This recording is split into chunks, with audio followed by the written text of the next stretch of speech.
later on in life, I ended up becoming, a professional wrestler, and I did that for years. And I enjoyed the hell out of that. I got to travel around the Midwest. I got to wrestle for WWE whenever they would come to like Michigan, Ohio area. I would do things with them. So had a blast doing that. You were Eddie Venom, right? Yeah. I wrestled as Eddie Venom. I would mostly a bad guy. And just like most wrestlers, I was a comic book geek. So Venom was Eddie Brock. So I used the name just like a lot of guys do. Cool. Steal their wrestling names from comic books. A lot of guys do that. But let's put a pause button before we go. Like, how do you go from I want to do this to getting, like, how'd you get into the wrestling business? Well, so like I said, I was always kind of into entertainment. I've been in bands and things like that. And then there was a local Detroit radio show. There was a talk show that kind of not shock jocks, but they would do like stunts and stuff like that on the air. And I was one of their characters. I was called Jay the Cable Guy.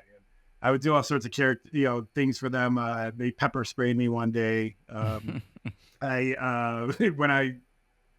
met a wrestler through there, and I would always loved wrestling, always wanted to be a wrestler.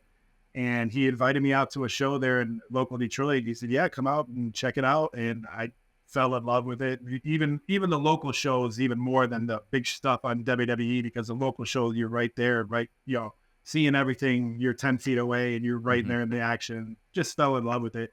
Went right home. I went online, found a school, and started, I think the next week, started training and just went to it from there. Yeah, I found a wrestling school here in Michigan.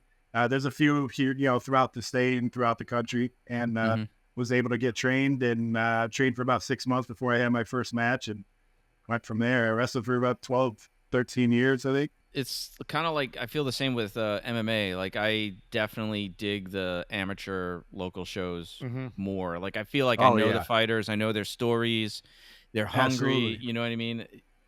Way more than the big time shows. And you end up becoming like more of a part of the show than just watching the show.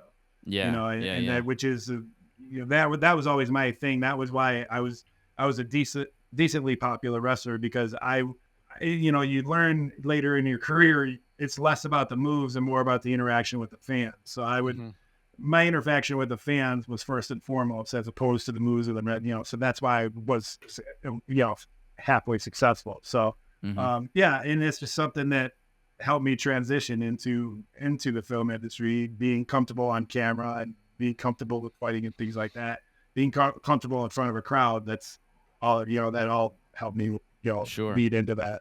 And choreography and all that stuff. Absolutely. Right? Yeah. Just memorize. Yeah, exactly. Just keeping those moves memorized in your head. I mean, wrestling, we like to say, it's not fake, and it's not fake. It is predetermined, but it's a lot of choreo. It's a lot of memory. And acting. I mean, exactly. I mean, we have to, a lot of times too, people can't see everything that's going on, but they focus on your face. So you have to convey all of these emotions, and whether it's anger, whether it's hatred, whether it's fear, whether you're doing this all through your facial features and trying to connect with those crowds. And that's how I learned to really emote and things like that, by being in front of those live crowds. So people should stop going to UCB and go to wrestling school instead. I'll tell you what, you'll learn a lot.